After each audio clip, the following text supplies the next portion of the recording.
Alhamdulillahi wa kafa. Wassalatu wassalamu ala rasulil mujtaba Sayyidina wa habibina wa syafi'ina wa maulana Muhammadinil Mustafa wa ala alihi wa ashabihi wa dhurriyatihi wa kulli man ittaba'al huda. Hayyakum bi tahiyatil islamiyah, tahiyatin thayyibatin mubarakah, tahiyatin min indillahi, tahiyati ahlil jannah. Assalamualaikum warahmatullahi wabarakatuh. Puji syukur kehadirat Allah Subhanahu wa taala atas limpahan karunia-Nya. Pada kesempatan sore yang indah ini Allah himpunkan kita di masjid yang mulia. Mudah-mudahan setiap langkah yang kita tempuh menuju ke tempat ini, tiap tapaknya menggugurkan dosa-dosa kita, meninggikan derajat kita di sisi Allah Subhanahu wa taala, dan menjadi pemudah jalan kita semua menuju ke surga. Dan semoga duduk kita semua termasuk taman di antara taman-taman surga, tempat Allah mencurah-curahkan rahmatnya, menaungkan sayap-sayap malaikatnya, menurunkan sakinah ke dalam hati kita, dan menyebut-nyebut kita semua dengan bangga pada makhluk-makhluk mulia yang ada di sisinya. Sayyidina Hudzaifah ibn al-Yaman radhiyallahu anhu punya satu prinsip hidup yang menarik.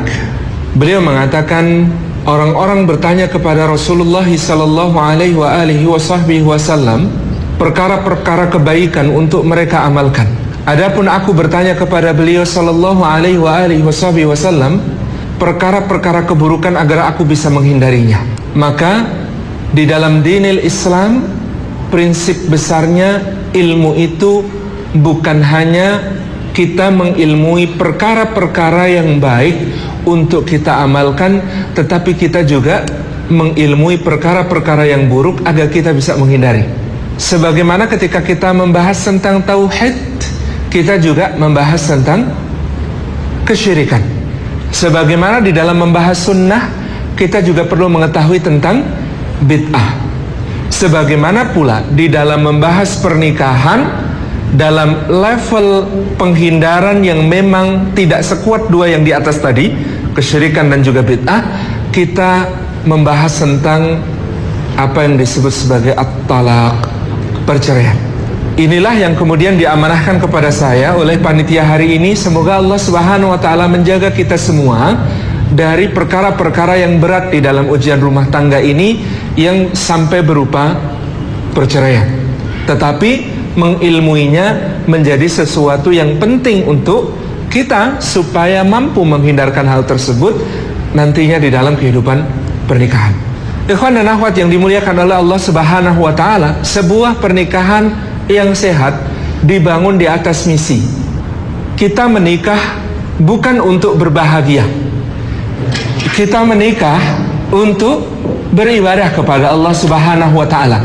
Ini bagian dari misi itu. Pernikahan itu bagian dari misi ibadah kepada Allah Subhanahu wa taala. Maka di dalam pernikahan itu, supaya kita mampu melaksanakan misi ibadah, kemarin sudah kita singgung, yang kita cari adalah keberkahannya. Karena berkah berarti ziyadatul khairi fi kulli hal, bertambah kebaikan di segala keadaan. Semakin mesra dengan Allah Subhanahu wa taala di semua peristiwa, semakin dekat kepada Allah Subhanahu wa taala di berbagai ujian hidup, lapang ataupun sempitnya, susah ataupun senangnya, kehilangan ataupun mendapatkannya, semua keadaan itu dalam rangka ibadah, maka kita mengharapkan ada barakah. Di mana letak kebahagiaan? Kebahagiaan hanya makmum bagi keduanya. Kebahagiaan hanyalah makmum di dalam kehidupan pernikahan kita, hanyalah makmum bagi ibadah dan berkah yang kemudian kita tegakkan. Ini prinsip awalnya. Maka pernikahan itu sesuatu yang ada misinya, misi ibadah kepada Allah Subhanahu wa taala. Kapan bahtera itu karam? Kapan perpisahan menjadi lebih baik daripada persatuan? Ketika kemudian misi ibadah ini tidak bisa ditunaikan. Ketika kemudian keberkahan itu menjadi sesuatu yang tak mungkin diraih. Dan mungkin side effect saja bahwa ternyata tidak ada kebahagiaan di dalam kehidupan pernikahan tersebut. Tetapi perceraian pertama-tama bukan soal bahagia atau tidak bahagia. Perceraian adalah soal gagalnya misi yang diemban kehidupan pernikahan, yaitu misi untuk beribadah kepada Allah Subhanahu wa taala. Ini catatan kita. Jadi ini bukan soal bahagia atau tidak bahagia. Ini soal pertama-tama soal misi di dalam pernikahan itu yang barangkali tidak dapat diwujudkan bersama-sama dalam tentu saja beberapa level. Level pertama, ada sesuatu yang mewajibkan perceraian. Misalnya, salah satu di antara kedua mempelai mengganti akidahnya dari tauhid menuju kesyirikan kepada Allah Subhanahu wa taala. Seseorang dari antara pasangan ini kemudian mengalihkan kehambaannya kepada selain Allah Subhanahu wa taala. Seseorang di antara kedua pasangan ini telah kemudian berada pada sebuah pengingkaran terhadap zat yang asmanya dipinjam untuk menghalalkan apa yang haram di dalam akad nikah yang suci yang dibangun di awal pernikahan, di awal rumah tangga. Ini keadaan paling ekstrim dari gagalnya misi pernikahan, karena salah satu mengambil sebuah jalan yang jalan itu adalah jalan yang sangat jauh dari apa yang sudah dirumuskan menjadi misi pernikahan. Contoh, Ummu Habibah binti Abi Sufyan radhiyallahu anha kemudian harus bercerai dengan suaminya di Habasyah. Nama beliau kalau tidak salah Khunas bin Hudzafa As-Sahmi, disebabkan suaminya kemudian murtad dan mengikuti agama Nasrani pada saat di mana beliau radhiyallahu anha dan suaminya ini hijrah di Habasyah. Bayangkan ada kejadian sebesar ini, yaitu kejadian di mana seorang suami istri yang sudah bertekad berjuang di jalannya Allah Subhanahu wa taala, bahkan rela terusir dari kampung halamannya, berhijrah bersama-sama ke negeri yang sangat asing di Habasyah, di Ethiopia, dari Makkah yang mereka cintai, berpisah dengan sanak kerabat, berpisah dengan harta kekayaan, berpisah dengan semua kehidupan nyaman di Makkah demi sebuah akidah yang sangat luhur. Dan atas perintah Rasulullah mereka menghindarkan diri dari siksaan kaumnya menuju ke negeri Habasyah. Di sana salah satunya kemudian keluar dari apa yang selama ini diperjuangkan bersama, yaitu akidah Islam, dinil Islam. Maka posisi yang seperti ini menjadikan keduanya harus berpisah, menjadikan keduanya harus tercerai, menjadikan keduanya tidak bisa lagi bersatu sebagai suami istri. Din adalah perkara yang paling mahal. Akidah, iman adalah perkara yang paling mahal. Seperti kita kemarin menyebut, agama adalah cara pandang tentang kehidupan, cara pandang tentang hidup sesudah mati, cara pandang tentang pencipta hidup dan mati, cara pandang tentang segala sesuatu di dalam hidup dan sesudah mati, semuanya. Maka batalnya misi karena perpindahan din ini bisa terjadi. Dengan demikian perceraian pada kondisi semacam ini menjadi sesuatu yang niscaya. Ini yang pertama. Yang kedua, terjadi perceraian itu ketika salah satu pihak mungkin masih dalam akidah yang sama, din yang sama, tetapi terjadi pelanggaran komitmen besar-besaran terhadap agama, terhadap keimanan kepada Allah Subhanahu wa ta'ala. Ini komitmen bersama yang kemudian sejak awal disepakati di dalam pernikahan. Misalnya komitmen di dalam berjuang di jalan Allah Subhanahu wa ta'ala. Ini seperti istri-istri Nabi SAW yang hampir jatuh ke dalam perkara ini ketika mereka pada masa seba'da perang Hunain kemudian mendesak Nabi SAW untuk menambah jumlah nafkah mereka melebihi apa yang biasanya diberikan oleh Nabi Sallallahu Alaihi Wasallam kepada mereka yang sebenarnya yang biasanya itu cukup. Hanya karena Nabi Sallallahu Alaihi Wasallam baru saja pulang dari Taif dan membagikan ghanimah di Ji'ranah yang sangat besar, yang kemudian para sahabat radhiyallahu anhum ajma'in pun dalam keadaan itu ada yang merasa kecewa, tetapi didamaikan oleh Nabi Sallallahu Alaihi Wasallam karena ternyata ghanimah di Ji'ranah itu diberikan jumlah paling besarnya justru untuk orang-orang yang larinya paling depan dari medan perang di dalam perang Hunain. Yang larinya paling depan dapat paling banyak. Sementara orang-orang yang dipanggil pertama-tama ketika pasukan Nabi Sallallahu Alaihi Wasallam terdesak 12.000 bubar, hanya tinggal 80 orang yang ada di sisi beliau Sallallahu Alaihi Wasallam. Lalu paman beliau Al-Abbas bin Abdul Muthalib diminta untuk memanggil mereka, dan yang dipanggil pertama oleh Al-Abbas adalah orang-orang yang berbaiat di Aqabah, yaitu kaum Ansar. Kemudian menyusul orang-orang yang berbaiat di Bai'atur Ridwan. Ini as-sabiqun al-awwalun dari Muhajirin dan Ansar yang kemudian bergabung kepada mereka. Ketika itu dibagikan ghanimahnya nanti sesudah kunci kemenangan itu memenangkan perang, orang-orang Ansar menjadi kunci kemenangan di Hunain tersebut karena mereka yang labbaik wa sa'daik, kami yang memenuhi panggilanmu ya Rasulullah, kami akan pasti memenuhi harapanmu ya Rasulullah.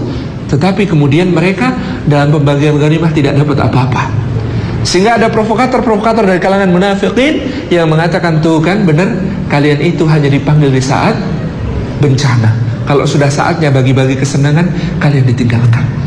Lalu kasak-kusuk terjadi karena fitnah dari orang-orang munafik ini. Rasulullah memanggil mereka, kaum Ansar, di bawah pimpinan Sa'ad bin Ubadah radhiyallahu anhu. Rasulullah bertanya, bukankah aku datang kepada kalian wahai orang-orang Ansar, kalian dalam keadaan tersesat, lalu aku membawakan petunjuk untuk kalian.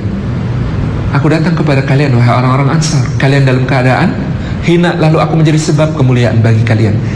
Aku datang kepada kalian wahai orang-orang Ansar, kalian dalam keadaan lemah dan tercerai-berai, lalu aku yang mempersatukan kalian. Bukankah aku datang kepada kalian wahai orang-orang Ansar, kalian dalam keadaan miskin, lalu Allah membuat kalian kaya melalui diriku. Kata orang-orang Ansar nunduk malu, iya juga ya, betul ya Rasulullah, demikian adanya. Allah dan Rasulnya begitu banyak nikmatnya untuk kami. Rasulullah kemudian bertanya, kenapa kalian tidak menjawabku wahai orang-orang Ansar? Kenapa kalian tidak mendebatku wahai orang-orang Ansar? Orang-orang Ansar terbelalak. Mereka bertanya kepada Nabi, dengan apa kami menjawabmu ya Rasulullah? Dengan apa kami mendebatmu ya Rasulullah?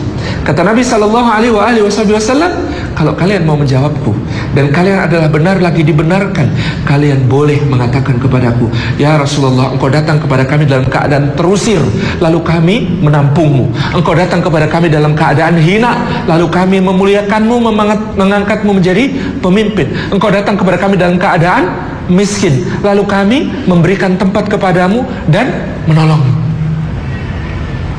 Kata orang-orang Ansar, subhanallah ya Rasulullah, yang seperti itu tidak patut dikatakan. Yang pertama tadi lebih dekat kepada kebenaran.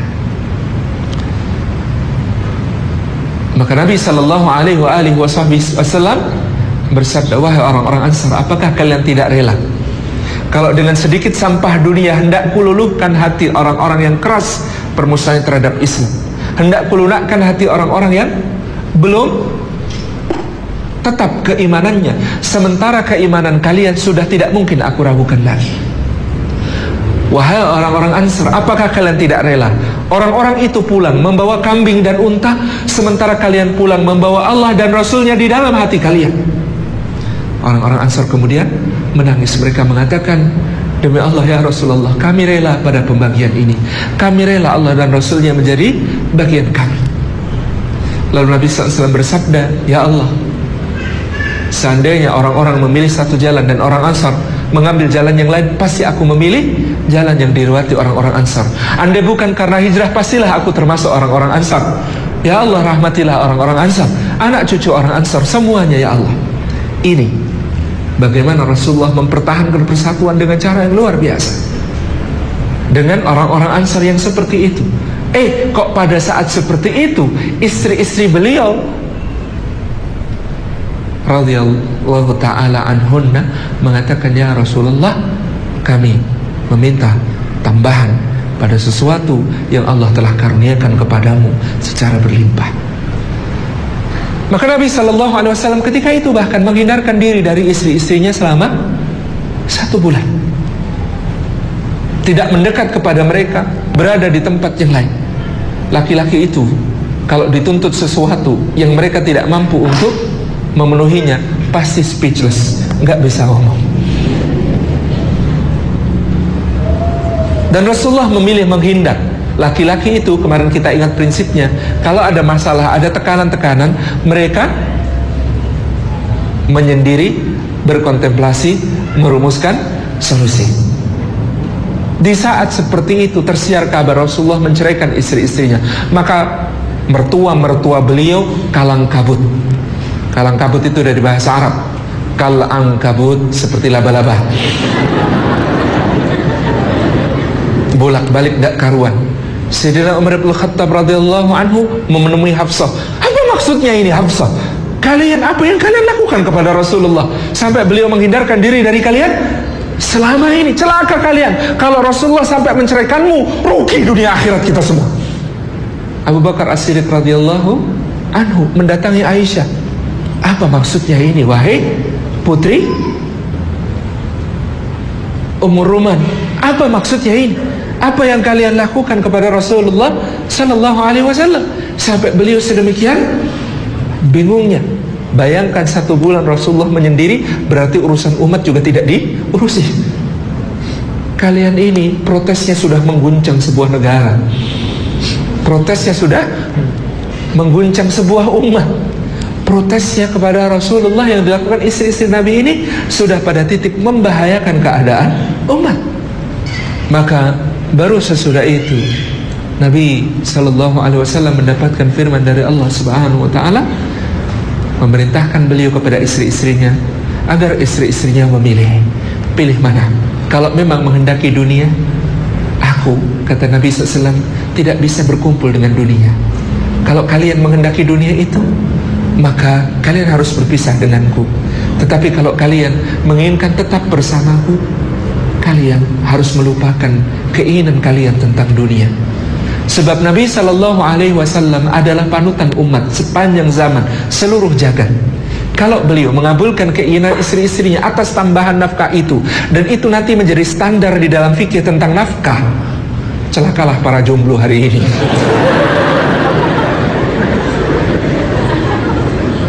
Jadi kan para ulama fikih kemudian menjadikan segala perbuatan Rasulullah itu sebagai sunnah, sebagai hujjah, sebagai dalil.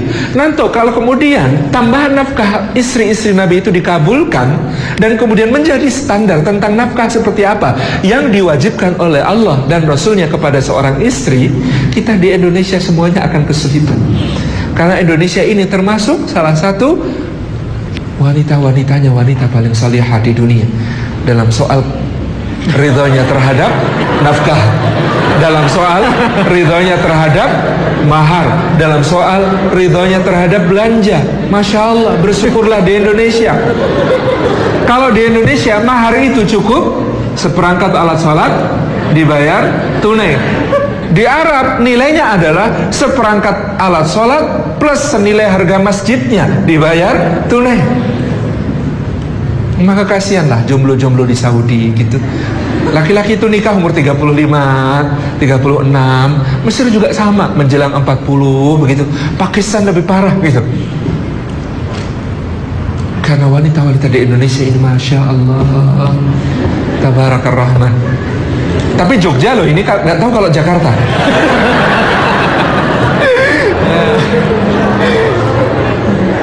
Jangan-jangan kita sudah beda negara gitu. Saya terlalu mengeneralisir. Ini Masya Allah. Jadi Rasulullah Sallallahu Alaihi Wasallam ini soal panutan dan soal misi hidup sebagai seorang pemimpin umat. Kalau ini dikabulkan, berbahaya bagi kita-kita. Maka oleh itulah Rasulullah mengatakan, antara aku dengan harta tidak bisa bersatu. Kalau kalian menghendaki harta, aku berikan. Aku berikan kepada kalian sebagai sebuah pemberian pasca perceraian. Tetapi kalau kalian lebih menginginkan ridhanya Allah dan Rasulnya Sallallahu Alaihi Wasallam, maka inilah ya apa adanya. Kemarin adanya disyukuri dan adanya juga disyukuri. Begitu. Ini soal misi hidup yang disepakati di awal. Para istri Rasulullah memahami dengan sangat jelas bahwa mereka mendampingi seorang manusia yang hidupnya diisi sepenuh-penuhnya dengan perjuangan. Tidak berada pada titik di mana kemudian mereka akan menikmati kemegahan dan kemewahan ketika bersama dengan Nabi Sallallahu Alaihi Wasallam. Ini contoh. Jadi lagi-lagi ini soal misi. Yang ketiga, bisa jadi ada perkara-perkara tertentu secara sosial budaya memang yang kemudian menjadikan misi di dalam pernikahan ini menjadi tidak optimal. Contoh, ketika Sayyidina Umar bin Khattab radhiyallahu anhu melamar Ummu Kulthum binti Abi Bakar As-Siddiq radhiyallahu anhu, Sayyidah Aisyah radhiyallahu anha tahu latar belakang sosial budaya keluarga Sayyidina Umar sangat berbeda dengan keluarga Sayyidina Abu Bakar. Keluarga Sayyidina Umar dibesarkan dengan disiplin, keras, tegas, kokoh, dan ucapan-ucapan bernada tinggi. Sementara keluarga Abu Bakar As-Siddiq radhiyallahu anhu dibesarkan dengan kelembutan, helm, kemaafan, dengan berbagai toleransi yang sangat lebih luas dibanding keluarga Sayyidina Umar. Sayyidah Aisyah radhiyallahu anha, ibunda kita, memperkirakan kalau pernikahan ini terjadi maka misi masing-masingnya bisa repot. Umar akan kerepotan oleh tangisan-tangisan istrinya, dan istrinya akan kerepotan oleh ucapan-ucapan tingginya Sayyidina Umar ibn Khattab radhiyallahu anhu. Maka Umar jadi pemimpin negara tidak optimal, sementara juga kehidupan rumah tangga mereka juga tidak optimal. Maka Aisyah radhiyallahu anha mengarahkan Sayyidina Umar, ini dalam kasus ini bukan perceraian yang terjadi, tetapi karena masih sifatnya baru lamaran itu dibelokkan dari kepada Ummu Kulthum binti Abi Bakar menjadi kepada Ummu Kulthum binti Ali bin Abi Thalib radhiyallahu anhu. Karena kata Aisyah, keluarga Umar dengan keluarga Ali lebih ada kemiripannya dalam soal-soal sosial budaya itu dan tradisi-tradisi keluarga itu, sehingga penyesuaiannya tidak terlalu lama. Karena kalau kemudian nanti mengganggu, repot. Maka benar Allah telah menakdirkan demikian. Bahagia bagi Sayyidina Umar, bahagia bagi Sayyidina Ali. Pernikahan Umar dengan Ummu Kulthum binti Ali bin Abi Thalib ini menjadi sebuah pernikahan yang sangat berkah di dalam kepemimpinan Umar. Karena Ummu Kulthum binti Ali bin Abi Thalib sebada wafatnya Atikah binti Zaid, istri Sayyidina Umar yang sebelumnya, menjadi seorang penyokong bagi kepemimpinan Sayyidina Umar dengan luar biasa. Kalau Anda mengatakan di balik seorang lelaki yang besar, pemimpin yang besar, ada wanita yang sangat dahsyat, maka pada kehidupan Sayyidina Umar ada dua wanita. Satu Atikah binti Zaid, yang kedua adalah Ummu Kulthum binti Ali bin Abi Thalib. Ini yang diajak Umar keliling malam-malam. Kalau Ummu Kulthum binti Abi Bakar agak tidak cocok diajak keliling malam-malam. Patroli malam-malam, ada wanita mau melahirkan, gak ada yang nolongin. Umar datang, hei Ummu Kulthum, mau gak dapat pahala? Apa itu? Nolong wanita melahirkan. Ayo ikut aku. Umar yang memasak air panas, Umar yang kemudian menyiapkan hidangan. Suaminya wanita itu bingung gak tahu mau ngapain. Coba begini aja gitu. Kemudian istrinya Umar, Ummu Kulthum binti Ali bin Abi Thalib, membantu persalinannya. Umar yang mengurus semuanya, mencuci kain-kain yang kotor dan lain sebagainya. Tabarakar Rahman, presiden mana yang kayak begitu? Dan kemudian setelah selesai lahir, kemudian Ummu Kulthum mengatakan kepada Sayyidina Umar, berbahagialah wahai Amirul Mukminin, ini adalah seorang anak di antara anak kaum muslimin di bawah kepemimpinanmu. Dengar begitu suaminya nggak ngira bahwa yang nolongin persalinan itu Amirul Mukminin dan istrinya Amirul Mukminin. First lady nolongin persalinan, bayangkan. Hanya Ummu Kulthum binti Ali bin Abi Thalib yang bisa sedemikian. Nah, kendala sosial budaya itu terjadi. Misalnya pada Sayyidina Zaid bin Harithah radhiyallahu anhu dengan istrinya Zainab binti Jahsy radhiyallahu anha. Ini pernikahan yang pada saat itu oleh Rasulullah sendiri dipaksakan. Sejak awal sebenarnya keluarga Jahsy, keluarga besar, keluarga utama, keluarga bangsawan tinggi Quraisy ini berharap Zainab menjadi istri bagi Nabi Shallallahu Alaihi Wasallam. Tetapi Nabi sangat ingin membahagiakan putra angkat kesayangannya pada saat itu, yaitu Zaid bin Harithah. Maka Nabi melamar Zainab, keluarganya sudah senang, ternyata melamar untuk Zaid, putra angkat beliau. Bagaimanapun kedudukannya Zaid putra angkat, dan bagaimanapun Zaid bin Harithah berkulit hitam dan bekas budak. Dari pernikahan itu Zainab mengatakan, saya terima keputusan dari Allah dan Rasulnya, saya ridho kepada keputusan dari Allah dan Rasulnya. Tetapi bagaimanapun juga seorang wanita bangsawan Quraisy yang dibesarkan dengan cara bangsawan Quraisy, bersuamikan seorang yang kemudian menjalani lebih dari separuh umurnya sebagai seorang budak. Bagi Ibunda Khadijah radhiyallahu anha, seorang pelayan, Anda bisa bayangkan kehidupan rumah tangganya. Kedudukan sebagai qawwam bagi istrinya tidak dapat dipenuhi dengan sempurna oleh Zaid. Karena juga pada diri Zainab binti Jahsy terdapat satu keadaan yang betapapun dia ridho kepada keputusan Allah dan Rasulnya, secara sosial budaya menjadi tak terelakkan itu muncul di dalam pola komunikasi dengan suaminya dan pola interaksi dengan suaminya. Ini tidak terhindarkan, makin berat. Jadi Zaid bin Harithah itu makin bertambah hari pernikahannya, bukan makin ceria wajahnya, tapi makin begini. Ini berbeda dengan pernikahan beliau yang sebelumnya. Siapa istri Zaid bin Harithah sebelumnya? Ummu Aiman, seorang budak milik Ibunda Aminah, lebih tua lagi, ibunda Nabi SAW, yang dulu ketika Nabi pulang dari Abwa ketika ibundanya meninggal, Ummu Aiman ini yang menggendong Nabi kecil yang umurnya 6 tahun. Bayangkan, Ummu Aiman itu pengasuhnya Nabi, Zaid itu anak angkatnya Nabi. Mereka menikah. Kok yang ikhwan senyum-senyum? Ada yang begitu. Di generasinya hampir selisih 2. Dari pernikahan Ummu Aiman dengan Zaid bin Harithah ini lahir Usamah bin Zaid radhiyallahu anhu, yang sangat kita banggakan sebagai panglima paling muda itu. Jadi kalau mau punya anak kayak Usamah bin Zaid, nikahnya kayak Ummu Aiman ini gitu. Yang salehahnya tidak harus umurnya akhi. Antum kok jadi kayaknya suram wajahnya gitu ya. Nah ternyata makin bertambah hari pernikahannya dengan Zainab, wajahnya Zaid itu makin tertekuk, makin gak tertekuk, makin berat dijalani. Secara sosial budaya gak mungkin didamaikan. Keadaan-keadaan interaksi itu makin memberatkan dia, apalagi dengan keluarga besar Zainab yang semakin memandang Zaid sebelah mata. Dalam keadaan yang seperti itu Allah menurunkan keputusannya. Allah itu tahu, lebih tahu tentang hatimu ya Rasulullah, bahwa sebenarnya juga Rasulullah SAW itu kalau kemudian memutuskan untuk Zaid, karena ketika itu mengatakan kepada Zaid itu sudah lapor berulang kali, ya Rasulullah, saya mau ceraikan istri saya.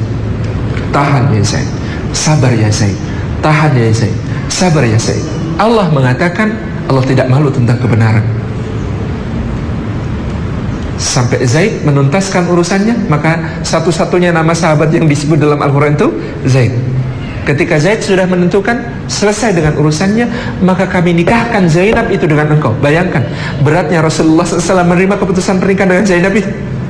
Ini istri yang beliau nikahkan sendiri dengan anak angkatnya, kemudian oleh Allah diperintahkan untuk diceraikan oleh Zaid, lalu oleh Allah dinikahkan kepada Rasulullah.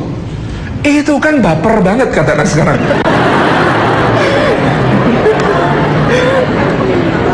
Itu berat sekali bahkan bagi Nabi Sallallahu Alaihi Wasallam.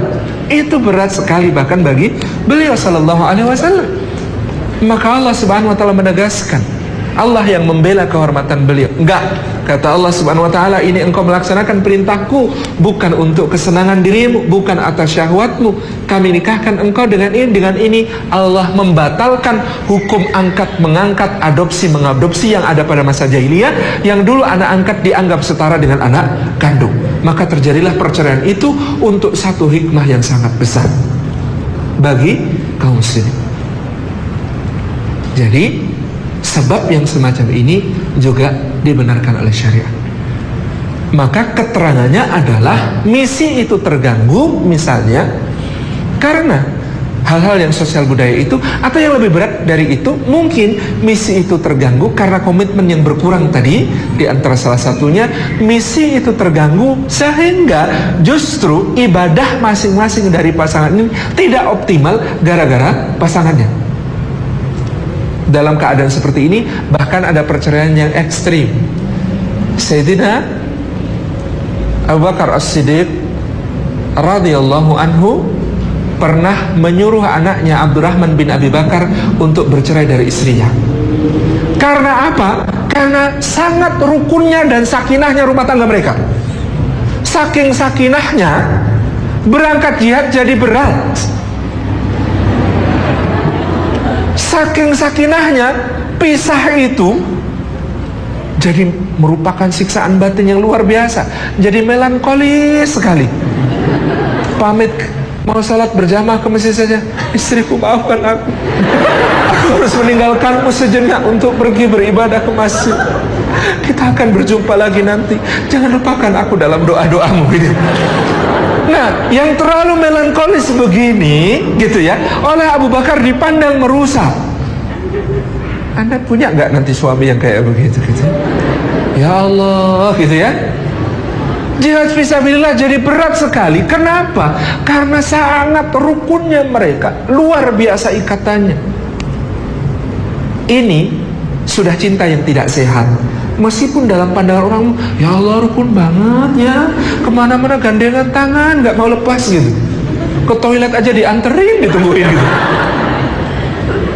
Nah yang seperti ini bahkan bagi para mulia sahabat Rasulullah SAW ini dianggap sebagai bibit berbahaya bagi kehidupan rumah tangga, sehingga kemudian Abu Bakar As-Siddiq radhiyallahu anhu meminta kepada Abdurrahman untuk menceraikannya. Hampir perceraian itu terjadi, tetapi kemudian ternyata tidak sanggup berpisah. Sudah bercerai pun jadi ngengleng, tahu ngengleng? Ngengleng itu tiap hari cuma mikirin gitu. Ternyata bertemu dalam pernikahan buruk, berpisah lebih buruk, stres ya. Maka Abu Bakar As-Siddiq radhiyallahu anhu kemudian mengizinkan mereka untuk rujuk dengan syarat Abdurrahman bin Abi Bakar memperbaiki komitmennya dalam rangka mentaati perintah-perintah Allah dan agama. Jadi kemudian ada revolusi dalam cinta mereka. Tidak lagi cinta yang melemahkan, tidak lagi cinta yang membuat tidak bisa berangkat jihad, tidak lagi cinta yang membuat berat pergi ke masjid sholat berjamaah, tetapi cinta yang kemudian meneguhkan untuk menjadi orang-orang yang berada di jalan Allah Subhanahu wa ta'ala.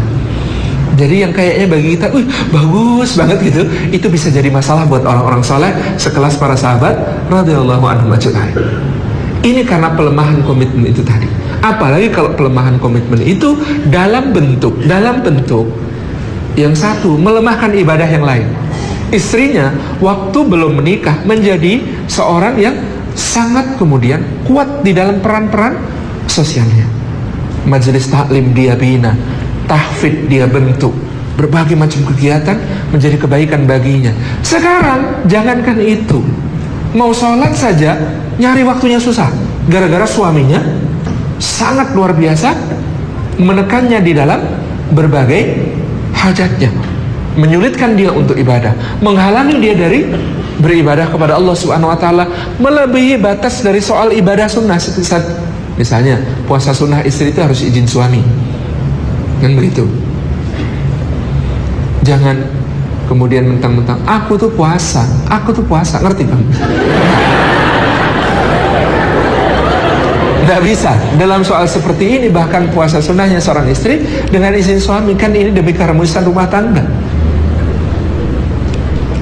Tetapi tadi yang kita lihat adalah soal pada bagaimana suami menghalang-halangi istri dari beribadah, yang pada batas tertentu saja suami tidak boleh.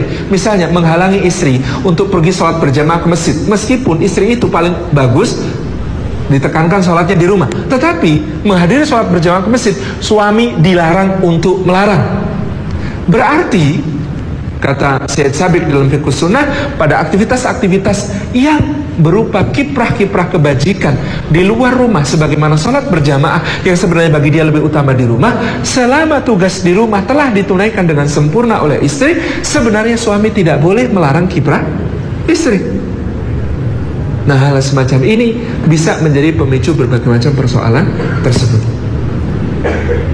Ini adalah batas-batas di mana tolak tadi dimungkinkan dan perpisahan bisa menjadi lebih baik daripada persatuan.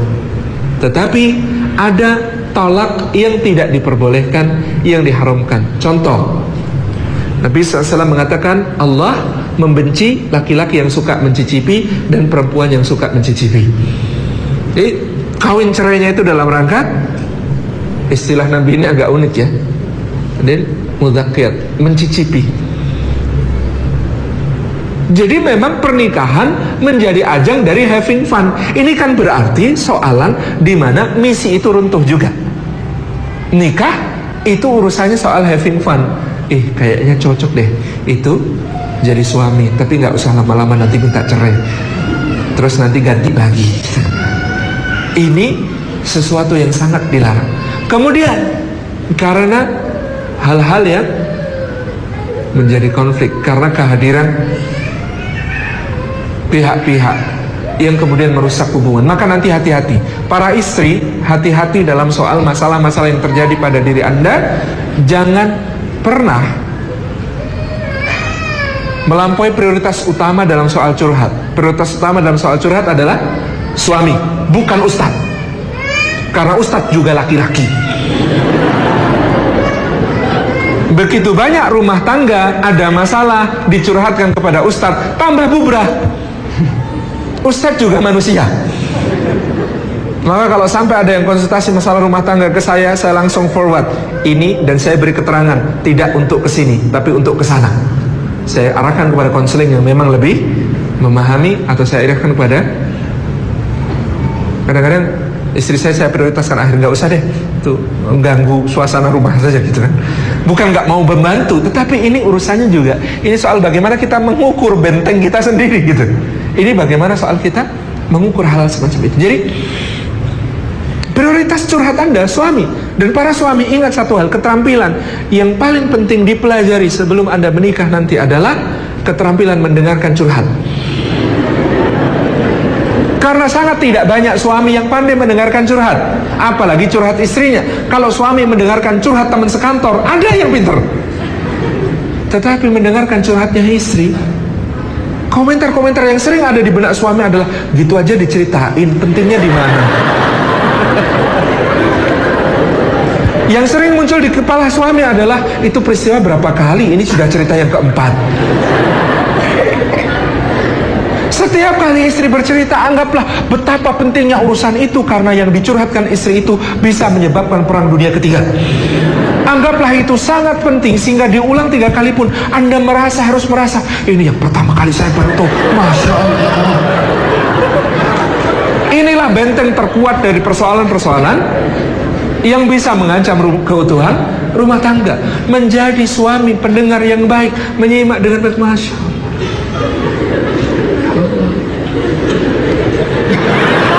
Ini latihannya berat. Sangat serius ini. Jadi saya kemarin mengatakan, banyak rumah tangga terjadi konflik bukan karena kurangnya cinta, tapi kurangnya ilmu tentang cinta. Termasuk ilmu tentang cinta adalah ilmu tentang mendengarkan, ilmu tentang menyimak tangis. Hati-hati kalau Anda masih suka mengucapkan, buat apa nangis? Nangis itu nggak menyelesaikan masalah. Ini potensi konflik. Karena lelaki yang dipuja oleh wanita biasanya tidak menyuruh menghentikan tangis, apalagi bertanya buat apa nangis. Lelaki yang akan dipuja wanita itu cirinya adalah menyediakan tempat yang paling nyaman untuk menangis sampai tuntas. Di bahunya, di sandarannya. Ini yang ada pada diri Rasulullah SAW. Bayangkan kalau Anda tidak tangani soal nangis itu, dia akan nangis pada lelaki lain. Wanita itu selalu mencari telinga untuk mendengarkan curhatnya. Kalau Anda tidak dengarkan curhatnya, dia akan cari telinga lain. Maka ini keterampilan penting bagi para lelaki. Sebagaimana juga keterampilan penting bagi para wanita untuk memilih saat ini sedang cocok dicurhatin apa enggak ya.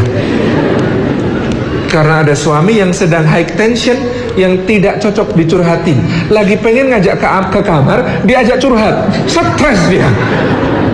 Ada saat-saat makanya Rasulullah sampai bersabda, karena lelaki itu kemarin kita gambarkan sifatnya, dorongan syahwatnya itu seperti sebuah tegangan yang harus dilepaskan, seperti gunung yang harus diletuskan, kalau enggak gempa gitu. Maka kemudian Rasulullah itu bahkan memerintahkan seorang istri, kalau suami mengajak, bahkan sedang manggang roti di dapur saja, abaikan. Meledak biarin, terbakar biarin gitu. Sebagaimana lelaki harus memahami, pada istri dorongan syahwat itu tidak seperti pada lelaki yang bentuknya ketegangan yang harus dilepaskan. Pada istri itu pendakian ke puncak gunung. Jadi laki-laki gunung meletus, istri mendaki ke puncak gunung. Itu harus bertemu sampai puncaknya harus pada saat gunungnya meletus.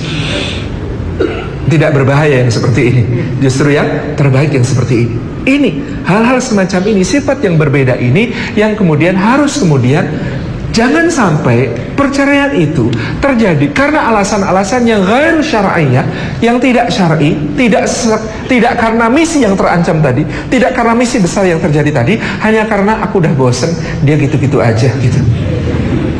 Aku sudah tidak cinta lagi kepada dia.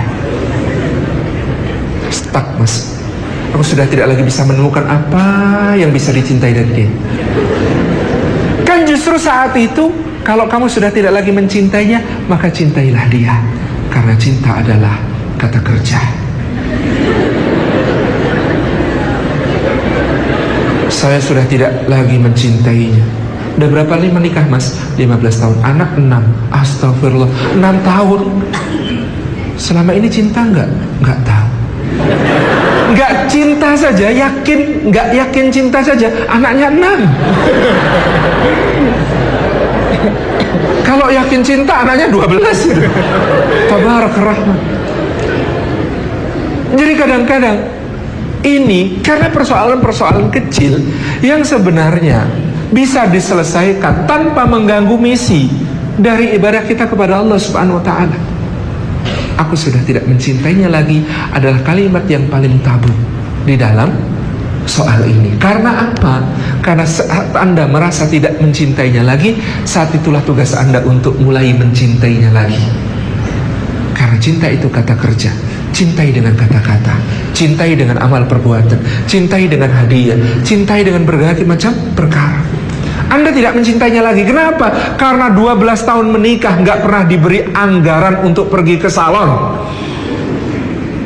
Salahnya siapa? Ya nggak ngasih anggaran itu kan. Anda kenapa tidak mencintainya lagi? Karena 12 tahun menikah, Anda tidak memberi kesempatan kepada dia untuk menjadi kawan, pemimpin. Segala hal tentang dia Anda yang mendikte.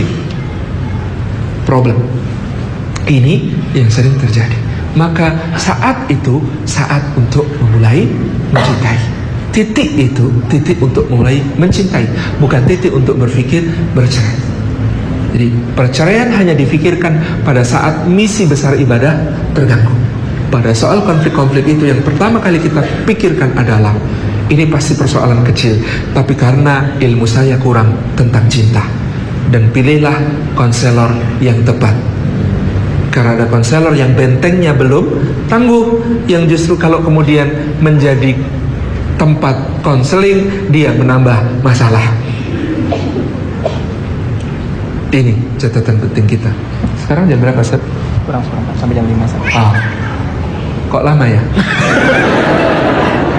Ini tadi, Masya Allah, tadi subuh berangkat dari Jogja ke Karanganyar ke Ma'had Iskarima. Di Ma'had Iskarima ngisi sampai jam 11, langsung ke Bandara Adi Sumarmo Solo. Ternyata jauh dari Iskarima ke Adi Sumarmo, hampir 1,5 jam lebih. Kemudian nunggu pesawat ternyata delay. Ya, jadwal itu sudah dipas-pasin sampai sini 3:30 gitu ya. Tapi Allah menakdirkan ternyata lebih. Mohon maaf atas segala kurang berkenan tadi. Ini nanti segera pulang, sudah kangen sama istri, mohon maaf.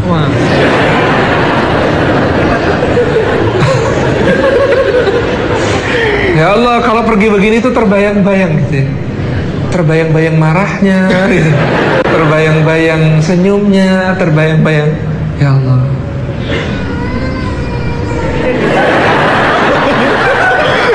Iwan dan Ahmad yang bisa Allah Subhanahu Wa Taala. Ini penting ini. Soalnya baru nikahnya, belum lama, baru 11 tahun lebih. Jadi ini ikhwan yang akhwat yang dimuliakan Allah. Kalau kita di awal pernikahan membangun komitmen tadi, dan saya yang sering menekankan kepada ikhwan dan akhwat, jangan merasa mengenal istri Anda ketika Anda menikahinya. Jadilah orang yang menjadikan setiap detik hidup sebagai ta'aruf seumur hidup. Karena dia memang tidak kita kenal. Ya Allah, Engkau misterius. Ternyata Kau penuh kejutan. Di setting mental kita harusnya begitu. Dan jangan ekspektasi tinggi-tinggi. Menuju pernikahan itu lebih bagus punya obsesi, bukan ekspektasi. Anda tahu bedanya ekspektasi sama obsesi? Ya Allah, pasti enak banget nikah sama dia. Ya Allah, soleh banget kayaknya. Ngisi pengajian di mana-mana. Itu namanya ekspektasi. Faktanya nanti Anda ditinggalin sama dia, ngisi pengajian kemana-mana, ditinggalin anak 4 rewel semua. Kan begitu, kadang-kadang ekspektasi membuat kita kecewa. Tapi kalau obsesi, Masya Allah, beliau itu ngisi pengajian di mana-mana. Saya ingin mendampinginya menjadi seorang wanita yang tangguh di rumah. Sampai ada atau tidak adanya beliau di rumah tidak akan berpengaruh kepada anak-anak saya. Mereka tetap akan mendapatkan pendidikan dan cinta sepenuh-penuhnya. Meskipun beliau berjihad fisabilillah, meninggalkan rumah, meninggalkan keluarga, saya akan jaga amanah itu. Nah, itu namanya obsesi. Jadi Anda kalau lihat lelaki soleh, hidupkan obsesimu, jangan ekspektasimu. Karena kalau obsesi tadi seperti tadi, Anda akan banyak kejutan. Pulang, ternyata bawa hadiah. Ya Allah, pulang sudah selamat saja, kami sudah bersyukur, tapi dia bawa hadiah. Pulang selamat saja, sudah bersyukur, tapi ternyata pulang tambah ganteng. Sampai petugas lounge-nya Garuda Indonesia di Soekarno-Hatta itu apal sama saya. Karena kalau masuk lounge itu yang diminta pertama, Mas, handuk dan lain sebagainya siapkan, saya mau mandi. Pak, mau kemana sih pakai mandi segala? Pulang ke Jogja. Oh, pulang itu harus mandi, Pak? Iya, karena kalau kita pergi itu kita bertemu kepentingan, tapi kita pulang kita bertemu kesetiaan.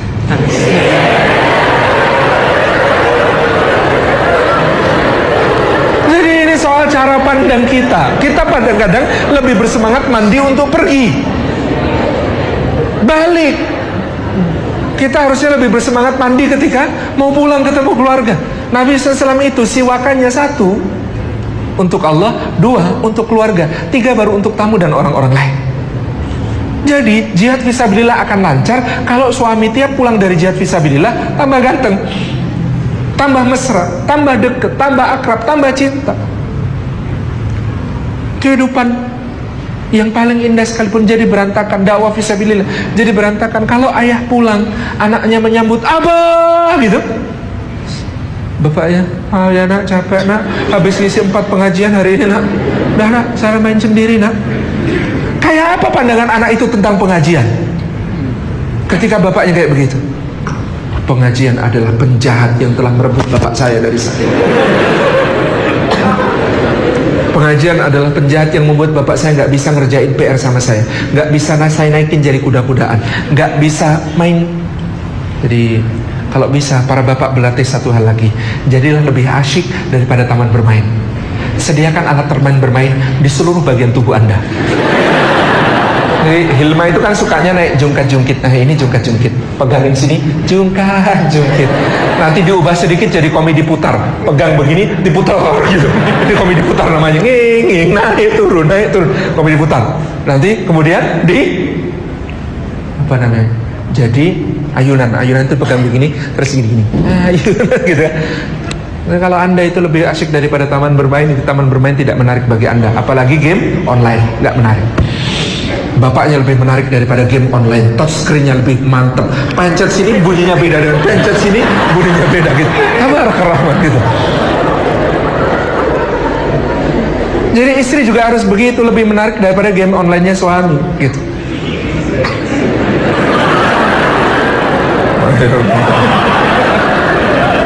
Jadi ini soal bagaimana membangun komitmen dan obsesi, bukan ekspektasi tadi. Bukan ekspektasi. Kalau ekspektasi, kekecewaan biasanya. Tapi kalau obsesi, Anda mendapatkan kejutan-kejutan yang setara dengan pengabdian Anda. Inilah yang kemarin kita sebut sebagai rahmah. Hanya memberi, tak harap kembali, bagi sang surya menyinari dunia. Ini pusaka rumah tangga kita semuanya, agar kita tercegah dari perkara-perkara tadi. Nah, kalau kemudian memang terjadi konflik, persoalan, kita wajib mengusahakan islah. Pertama, islah di antara kita sendiri. Pause dulu. Ketika ada konflik itu, pause dulu dan renungkan. Mana yang lebih besar yang diberikan suami kepada Anda? A, masalah. B, anugerah. Lewat dia, Allah memberikan apa saja kepada Anda. Demikian pula suami. Pause dulu. Saya sudah gak bisa sama dia. Kenapa? Kita ini kadang-kadang bermasalahnya, ada suami gitu ya, udah gak tahan sama istrinya. Tapi karena apa? Karena ada wanita lain yang kemudian membuat dia tahan gitu. Ini godaan yang sangat semu. Wahai ikhwan, hati-hati. Orang itu tampak cantik karena apa? Karena dia tidak ada masalah dengan kita. Secantik apapun seorang wanita, kalau utangnya nggak dibayar-bayar, harusnya normalnya di mata Anda tidak akan lagi cantik.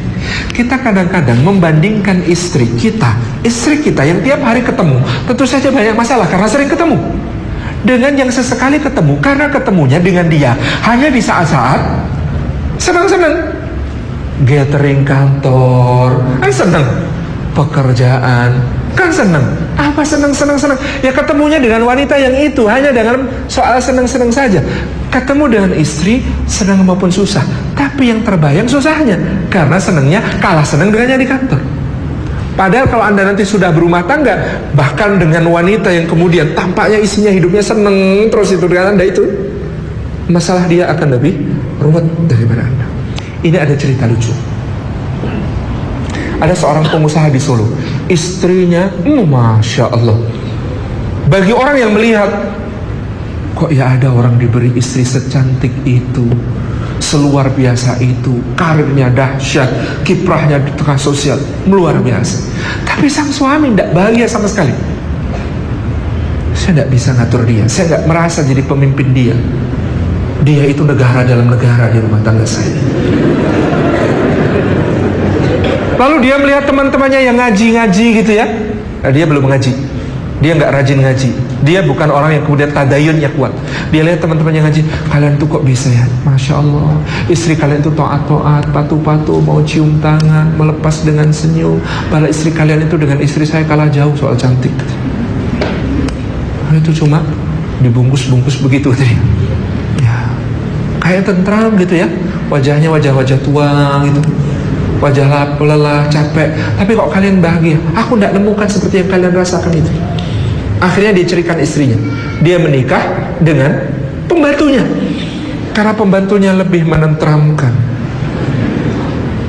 Jadi pembantunya itu dianggapnya mirip sama yang istrinya teman-temannya yang ngaji-ngaji itu, karena menenteramkan gitu ya, gini gitu ya, munduk-munduk dalam konsepsi Jawa, istri yang taat gitu.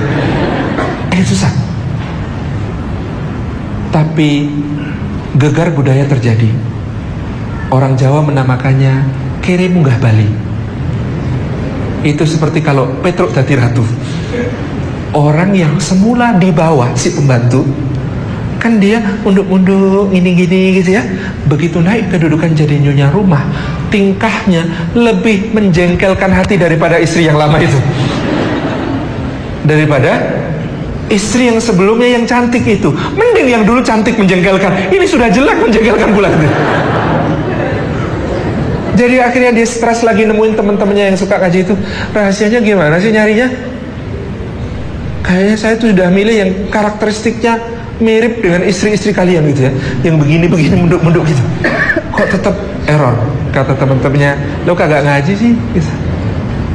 Intinya bukan itu, bukan munduk-munduknya. Intinya ngajinya. Kalau suami istri ngaji, insya Allah baik. Lalu dia kemudian rajin ngaji. Diberi tunjangan besar, istrinya yang mantan pembantu ini diceraikan dan senang diceraikan. Tapi kemudian dapat banyak sekali harta. Dia korbankan semua hartanya, dia tinggalkan untuk itu. Lalu kemudian dia menikah sesudah ngaji berapa lama dengan wanita yang juga ngaji. Sekarang kata dia, ya Allah, saya kalau sudah sama wanita ini kehilangan semua yang dulu, harta, kedudukan, macam-macam, rela. Ini wanita yang sesuai. Kemudian ini yang membantu misi untuk mengabdi kepada Allah Subhanahu wa Ta'ala. Jadi ini perkara-perkara yang kemudian tadi kita perlu perhatikan betul-betul dalam soal rasanya 10 menit di sini kayak 30 menit di Jogja deh. Iya udah kayak gitu. Mau di gitu ya. Ini saya kira. Kemudian tadi islah paus di antara kita sendiri untuk merenungkan. Satu, senang ada ibu-ibu sudah sepuh gitu ya, yang kadang datang untuk bantuin apa di rumah saya gitu kan. Istri saya kan nggak punya khadimat, jadi kadang-kadang ada tetangga yang kemudian, Mbak Indah, saya bisa bantuin apa gitu ya. Tuh ada ini. Jadi ternyata dia datang ke rumah saya karena sedang bermasalah habis-habisan dengan suaminya, bertengkar keras katanya gitu. Jadi dia ngerjain, jadi ngepel apa di rumah saya itu sambil ngomongin suaminya. Begitu habis gitu ya, selesai, itu kan pagi datangnya. Nanti jam-jam sekitar menjelang duhur itu sudah habis semua yang dicurhatkannya. Jadi ketika duhur itu dia duduk, dia kata, iya bapaknya anak-anak itu sebenarnya baik sekali. Kata saya kepada istri, tuh kan gitu kan. Baru ingat sekarang kebaikan suaminya. Karena tadi lupa. Nah kita sering lupa kebaikan pasangan kita itu. Makanya paus itu penting. Si ibu ini penting, pausnya bagus. Pausnya dengan cara apa? Pergi ke rumah tetangga, bantu-bantu. Alhamdulillah rumah saya yang dibantu. Ini paus yang bagus gitu ya. Sang suami juga mungkin paus. Dia pergi mancing. Mancing itu jangan dipandang minor dulu, meskipun saya juga bukan pemancing. Mungkin mancing itu dia paus. Ketika mancing itu dia, ya Allah, selama ini dia itu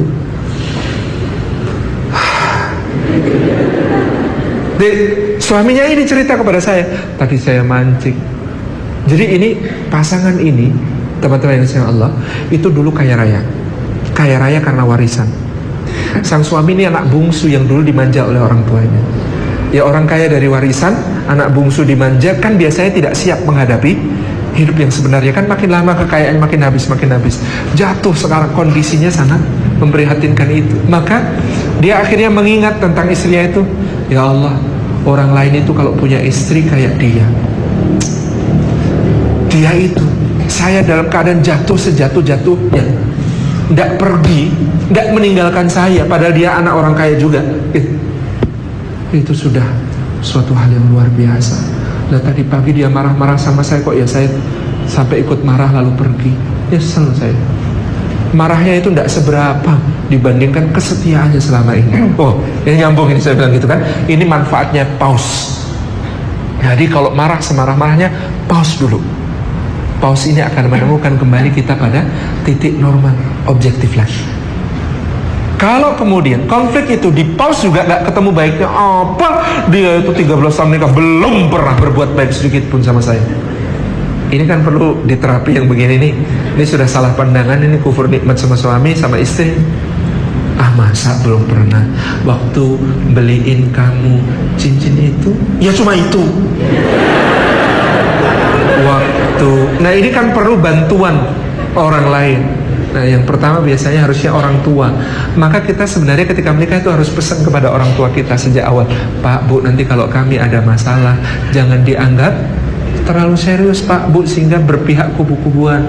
Nanti Bapak dan Ibu, kalau saya ada masalah sama istri, Bapak dan Ibu wajib berpihak pada istri saya. Bapak Ibu mertua, kalau saya punya masalah sama istri saya, putri Bapak dan Ibu, Bapak dan Ibu wajib berpihak pada saya. Itu kan begitu. Jadi agar nanti terkondisikan. Ini sebenarnya bagus dikomunikasikan sejak awal kan, sehingga mereka bisa membantu ketika ada masalah itu. Nah tadi termasuk membantu tadi, suami saya itu Bu, anaknya ibu itu belum pernah berbuat baik sama saya. Oh iya Tondok, lah dulu itu belikan cincin yang bagus itu. Ya cuma itu. Terus kan pernah ya Dok ngajak liburan habis dari umrah, terus kemudian pergi ke Turki liburan bareng itu. Ya Allah, bapak dan ibu rumah cucu sampai bosen itu, ditinggal kalian berdua liburan itu. Ya itu juga Bu. Terus apa lagi?